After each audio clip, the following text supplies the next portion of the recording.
Martin Lappin here with Alternative Heating Solutions, and I keep getting the question, well, can I burn green chips in a B250? And the honest answer is, I do not know. Right now, I am running some wet chips. You can kind of tell just how steep the sides are. These don't flow as good if they're dry. And what I had was like a bucket full of chips left over, sitting on the cement that been rained on a few times and even snowed on. And I chipped a tree that was so punky, when it hit the feed rolls, it had water squishing out of it. I should have just put the feed rolls in neutral, turned the spout 90 degrees, and blew the chips into the fence row until it got drier. But I didn't. I figured, well, it'll mix off. And what we have, this I call a non-invasive moisture tester, no needles. You just press it up against the chips on top. Yeah, you can't read it very well.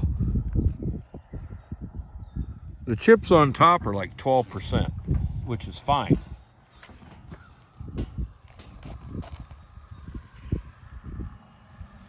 Those claim to be even drier, which I don't know if I believe that or not. But if you dig down a little bit, you can see it changed. They're wet.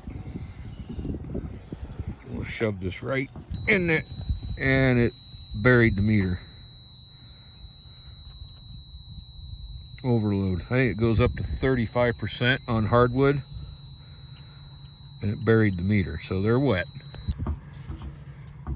So, to answer the question, green, I don't think I'd even try it. Wet is working okay for now. I don't see any signs of creosote buildup or anything. It's just, if it was really cold, you're not going to get enough heat out of them. Just my stack temps are even lower running these just because they do not burn as hot. And we'll see here when I was loading it, you can tell the color was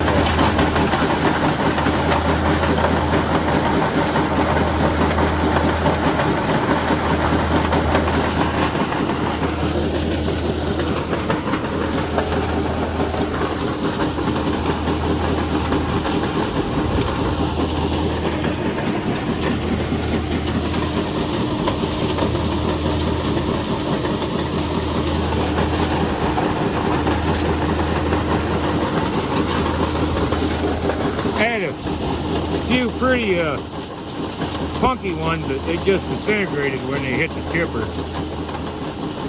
which is where all the extra fines come from. And of course some of that's from the hammer mill itself.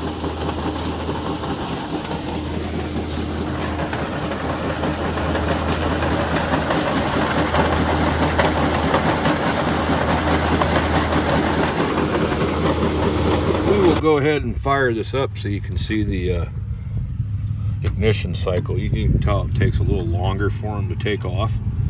And what I had to do is slow the walker speed down a bunch. I left the feed speed pretty much alone. It's a little slower than it was, but not much. But the walker speed, if you start to get this chip spread out too thin, they just go out.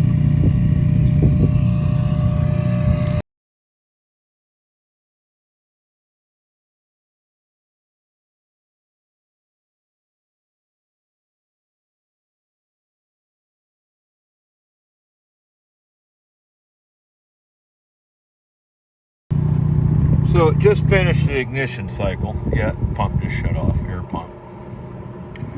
And firebox temps climbing. And if I had my other phone, I could pull up the thermocouple and show you the stack temps. They're generally lower with the wet chips. Like I said, they just don't burn as hot. The firebox temp don't get as hot. It's burning them. I've been doing it for 3-4 days.